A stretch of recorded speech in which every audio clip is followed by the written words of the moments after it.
ಉನ್ನತ ಎಲ್ಲರಿಗೂ ನನ್ನ ನಮಸ್ಕಾರ. ಈ ದಿವಸ ನಾವು ಇಲ್ಲಿ ಇರುವ ಕಡೆ ಮೀಟಿಂಗ್ ಮಾಡಬೇಕಾದಂದರೆ ಮನೆ ಪೊಲೀಸ್ ಅಂತ ಬಂದು ಹೊಸ ಕಾರ್ಯಕ್ರಮ ಸ್ಟಾರ್ಟ್ ಆಗಿ ಒಂದು ತಿಂಗಳು ಆಯಿತು. ಮಾನ್ಯ ನಮ್ಮ ಡಾಕ್ಟರ್ ಸಲೀಂ ಸಾಹೇಬರು, director of general of police, ನಮ್ಮ ರಾಜ್ಯದ ಮುಖ್ಯಸ್ಥರು, ನಮ್ಮ ಇಲಾಖೆಗೆ ಮುಖ್ಯಸ್ಥರು ಮನೆ ಪೊಲೀಸ್ ಅಂತ ತಿಳ್ಕೊಂಡು ಹೊಸ ಕಾರ್ಯಕ್ರಮ ಸ್ಟಾರ್ಟ್ ಆಗಿದೆ. ಈಗ ಆಲ್ರೆಡಿ ನಮ್ಮ ಎಲ್ಲ ಕಡೆ ನಮ್ಮ ರಾಜ್ಯದಾಗ ನಮ್ಮ ಹಿಂದೂದವರು ಯಶಸ್ವಿಯಾಗಿದೆ. ನಿಮ್ಮ ಮನೆ ಆಮೇಲೆ ನಿಮ್ಮ ಅಂಗಡಿ ಎಲ್ಲ ಕಡೆ ಬಂದು ನಮ್ಮ ಪೊಲೀಸ್ನವರು ಅವೇರ್ನೆಸ್ ಮಾಡಕತ್ತಾರೆ. ಅದರಲ್ಲಿ ಅವರು ಇವರು ನಮ್ಮ ಬೀಟ್ ಪೊಲೀಸರು ಫೋನ್ ನಂಬರ್ ಇದೆ, ಕೆಳಗೆ ಆಫೀಸರ್ ನಂಬರ್ ಇದೆ, ಅತಿ ತಾಲೂಕು ಆಫೀಸರ್ ನಂಬರ್ ಇದೆ. ಅದನ್ನು ನೀವು ಬೇಕು. ಮನೆ ಪೊಲೀಸ್ ಅಂತ ಕಾರ್ಯಕ್ರಮ ಏನಪ್ಪ ಅಂದ್ರೆ ಪೊಲೀಸ್ನವರೇ ನಾವೇ ನಿಮ್ಮ ಮನೆಗೆ ಹೋಗೋದು. ನಿಮ್ದು ಏನೇನಿದ್ರು ಪ್ರಿವೆನ್ಸಿ, ನಿಮ್ಮ ಪರ್ಸನಲ್ ಏನಿರಲಿ, ನಿಮ್ಮ ವೈಯಕ್ತಿಕ ಏನಿರಲಿ, ನಿಮ್ಗೆ ಏನಾದರೂ ತೊಂದರೆ ಆದಂಥ ಯಾವುದೇ ಒಂದು ಸಮಸ್ಯೆ ಇದ್ದರೂ ಪೊಲೀಸ್ನವರಿಗೆ ನೀವು ತಿಳಿಸ್ಬೋದು. ನೀವು ಸ್ಟೇಷನ್ಗೆ ಬರಬೇಕು, ಅಲ್ಲೇ ಬಂದು ಪೊಲೀಸರ ಜೊತೆಗೆ ಕುಂತು ಸುಮ್ಮನೆ ನಿಮ್ಮ ಟೈಮ್ ವೇಸ್ಟ್ ಆಗಬಾರ್ದು. ನಾವೇ ಇದ್ದಲೇ ನಿಮ್ಮ ಹತ್ತಿರ ನಾವು ಬರ್ತೀವಿ. ಈ ಕಾರ್ಯಕ್ರಮ ಚಲುವಾಗಿ ಒಂದು ತಿಂಗಳಾಯಿತು. ಮತ್ತು ಇವತ್ತಿನ ದಿವಸ ನಾವು ಹೇಳಬೇಕಾದ್ರೆ ಗಣೇಶ ಚತುರ್ಥಿ ಮತ್ತು ಈದ್ ಮೇಲದಪ್ಪ ಒಂದೇ ಟೈಮೇ ಬಂದಿದೆ. ಆದ ಕಾರಣ ಎಲ್ಲರೂ ಏನೈತಿ ಸಂತೋಷವಾಗಿ ಒಂದು ಇದಾಗಿ ಒಳ್ಳೆ ಆಚರಿಸೋಣ. ಯಾವುದೇ ಇದಕ್ಕೆ ಯಾವನೋ ಒಬ್ಬ ಕಿಡಿಗೇಡಿಯಲ್ಲಿ ಹೋಗಿಲ್ಲ, ಏನೋ ತಪ್ಪು ಮಾಡ್ತಾನೆ, ನಮ್ಮ ಮನುಷ್ಯ ಅಂತ ಹೇಳ್ಕೊಂಡು ಅವ್ನಿಗೆ ಸಪೋರ್ಟ್ ಮಾಡ್ಕೊಂಡು ಆ ಗಲಾಟೆ ಬಿಟ್ಕೊಂಡು ದಯಮಾಡಿ ಅದಕ್ಕೆ ಕೆಲಸ ಕೈಯಾಕಕ್ಕೆ ಹೋಗ್ಬಿಡಿ. ನಿಮ್ಮದೇ ಆದಂಥ ಒಂದು ಜೀವನ ಇದೆ, ನಿಮ್ಮದೇ ಆದಂಥ ಒಂದು ಫ್ಯಾಮಿಲಿ ಇದೆ. ಅದನ್ನು ನೋಡಿಕೊಂಡು ಇದು ಮಾಡಿರಿ. ನೋಡೋದಕ್ಕಾದ್ರೆ ಸಂತೋಷ ಪಡ್ರಿ. ಯಾರು ಹಾಕೋದು ಎಲ್ಲ ಬಂದ ನಾವು ಏನಿದೆ ಹಿಂದೂ ಅದು ನಮ್ಮ ದೇಶ, ಭಾರತ ದೇಶ ಎಲ್ಲರೂ ಬಂದ. ಇದರಲ್ಲಿ ಏನು ತಾರತಮ್ಯ ಇರೋಂಗಿಲ್ಲ. ಇದು ನಮ್ಮ ಹಬ್ಬ ಮತ್ತು ಅವ್ರ ಹಬ್ಬ ಅನ್ನೋ ಭಾಗ ಇಲ್ಲಿ ಬೇಡ.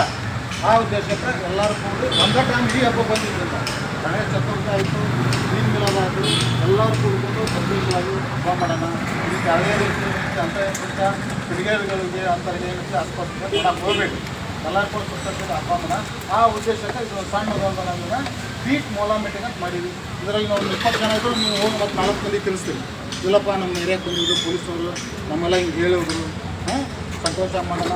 ನಿಮ್ದು ಏನಾರ ಗ್ರೇವೆನ್ಸ್ ಇತ್ತಂದ್ರೆ ನಾವು ಕಾಯಿ ಮೇಲೆ ಅಡ್ಡಾಡ್ತಿರ್ತೀವಿ, ಎಲ್ಲ ನೋಡಿರ್ತೀವಿ. ಬಟ್ಟೆ ಹಾಕಿ ನಿಮ್ಗೆ ಏನಪ್ಪ ಇದು ಕೇಳ್ತಿರ್ತೀವಿ. ಆಮೇಲೆ ಇಂಥ ಬೈಕ್ ಬರ್ತಿರ್ತಾವೆ. ಆ ಬೈಕ್ಗಳನ್ನು ಈ ಕಂಡೀಷನ್ ಟೇಕ್ ಮಾಡಿ ಕೊಡಬೇಡಿ. ಅನ್ನೋದು ಗಾಡಿ ಕಳೆದಿಂದು ಅಥವಾ ಎಲ್ಲಾದ್ರೂ ನೆಟ್ಕೊಂಬಂದ ಗಾಡಿ ಅನ್ನೋದು ನೀವು ಕನ್ಫರ್ಮ್ ಮಾಡ್ಕೊಡ್ರಿ. ನಿಮ್ಮ ಕಡೆ ಅಲ್ಲಿ ಅಂದ್ರೆ ನಮ್ಮ ಪೊಲೀಸ್ರಿಗೆ ಹೇಳ್ರಿ, ನಮಗೆ ತಿಳಿಸ್ರಿ.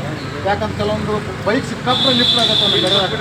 ಗಾಡಿ ಕಳೋಕು ಅದು ಹೋಗೋದು, ಮುಂದೆ ಯಾವನ ಕಲರ್ ಚೇಂಜ್ ಮಾಡ್ಕೊಂಡ್ಬರ್ತಾನೆ, ಅದಕ್ಕೆ ಏನೇನೋ ಮಾಡೋದಕ್ಕೆ ಇನ್ನು ನಂಬರ್ ಚೇಂಜ್ ಮಾಡ್ಕೊಂಡ್ಬರ್ತಾನೆ. ಅದಕ್ಕೆ ನೀವು ಏನಿದೆ ಅದನ್ನು ಕಂಡೀಷನ್ ಮಾಡಿ ಮಕ್ಕಳಿಗೆ ಐಡೆಂಟಿಫೈ ಮಾಡಿರಿ. ಇನ್ನು ಮೇಲೆ ಅಂತ ಯಾವ ಸಂಶಯ ಬಂದ್ರೆ ಆ ಗಾಡಿ RC ಬುಕ್ ಐತೆಲ್ಲ ನೋಡ್ಕೊಂಡು ಚೆಕ್ ಮಾಡಿರಿ. ಯಾಕಂದ್ರೆ ಪಾಪ ನೀವು ಅಮಾಯಕರು ಮಿಸ್ತ್ರಿಗಳು, ಏನೋ ಒಂದು ಬಂದಪ್ಪ ಬಂದಾನ ಕಸ್ಟಮರು ಮಾಡಿಕೊಡ್ತೀರಿ. ಒಂದು ಆದ ಘಟನೆ ಚೈನ್ ಸ್ನ್ಯಾಚಿಂಗ್ ಆಯಿತು ಒಂದು ಒಳಗಡೆ.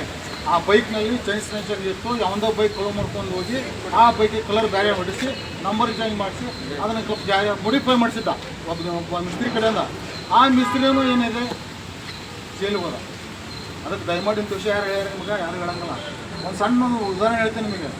ಒಬ್ಬ ಮನುಷ್ಯ ಚಾವಿ ಕಳೆದಿರ್ತೈತಲ್ಲ, ಅವ್ನು ಚಾವಿ ರಿಪೇರಿ ಮಾಡಿಕೊಡ್ತಿದ್ದ. ಪಾಪ ಹೊಡು ಚಾವಿ ರಿಪೇರಿ ಮಾಡಿಕೊಡ್ತಿದ್ದ. ನೀವು ಹೋದ್ರು ನೀವು ಮಾಡ್ಕೊಡೋ, ನಂಗೆ ಮಾಡ್ಕೊ, ಯಾರು ಹೋದ್ರು ಮಾಡಿಕೊಡ್ತಿದ್ದ. ಇವತ್ತಿಗೆ ಜೈಲ್ನಾಗ ಕಮ್ಮಿ ಅನ್ಸಕತ್ತ. ಪಾಪ ಚಾವಿ ಮಾಡೋಣ ಯಾಕೆ ಹೋದ ಅನ್ನೋದು ನೀವು ನಮ್ಗೆ ಹೇಳಂಗಿಲ್ಲ. ಎಲ್ಲ ಕಮ್ಮಿ ನೋಡಿರ್ಬೇಕು. ಎಲ್ಲ ಸೋಷಿಯಲ್ ಮೀಡಿಯಾದಾಗ ಬಂದಿತ್ತು. ಆ ಮನುಷ್ಯ ಇದುವರೆಗೂ ಪೊಲೀಸರು ಪರಿಚಯಿಸ್ತಾನೆ. ಹಿಂಗಾಗಿ ನಮ್ಮ ವಿಷಯದಲ್ಲಿ ಅವ ಏನು ಕಳೆದ್ರು ಚಾವಿ ಕಳೆದ್ರೆ ಆಗ ಚಾವಿ ರಿಪೇರ್ ಮಾಡ್ಕೊಡೋ, ಸೇಮ್ ಡೂಪ್ಲಿಕೇಟ್ ಮಾಡ್ಕೊಡೋ. ಅದನ್ನು ಏನೈತಿ ಅವನು ದುಷ್ಟು ಮತ್ತೊಬ್ಬರು ಗ್ರೂಪೇ ತೊಗೊಂಡ್ರು. ಅವ್ನು ಹೋಗಿ ನಂಗೆ ಎಂತ ಒಂದು 15 ಚಾವಿ ಬೇಕಾಗಿವು, ನಿಂಗೆ ಏನು ಕೊಡ್ಬೇಕು ಕೊಡ್ತೀನಿ ಅಂತ ಚಾವಿ ಮಾಡ್ಕೊಡಂತ ಚಾವಿ ಮಾಡಿಕೊಡಿ. ಅದಕ್ಕೆ ಯಾವುದೇ ಒಂದು ನೋಡೋಕೆ ನೀವು ಈಸಿ 1000 ಗಾಡಿ ಬರ್ತಾವೆ, 1000 ರಿಪೇರಿ ಮಾಡಿ ಕಳಿಸ್ತೀರಿ. ಕೆಲವೊಂದು ಬೈಕ್ಗಳಲ್ಲಿ ಡಿಫ್ರೆನ್ಸ್ ಇರ್ತದೆ. ಯಾವ ರೀತಿ ಅಂದ್ರೆ ಗೊತ್ತಾಗುತ್ತೆ. ರೀಕಂಡೀಷನ್ ಮಾಡ್ಕೊಂಡು ಬಂದು ನಿಮ್ಗೆ ಇದನ್ನು ಮಾಡಿಕೊಡ್ರಿ, ಮುಡಿಫೈ ಮಾಡ್ಕೊಂಡು ಏನೋ ಒಂದು ಹಣದ ಅವಶ್ಯಕತೆ ದಯಮಾಡಿ ಅಂತ ಹೇಳಿರ್ತಂದ್ರೆ RC ಚೆಕ್ ನಾವು ಬಂದು ಪೊಲೀಸ್ ಚೆಕ್ ಮಾಡೋ ಅವಶ್ಯಕತೆ ಇಲ್ಲ. ಅದು RC ಒಳಗೆ ಅದು ಗಾಡಿ ಹೌದು, ಇಂಜನ್ ನಂಬರ್ ಹೌದು, ಆಯ್ತಪ್ಪ ಓಕೆ ತೋರಿಸಿದ ಆಯ್ತು ಮಾಡಿಕೊಡಿ.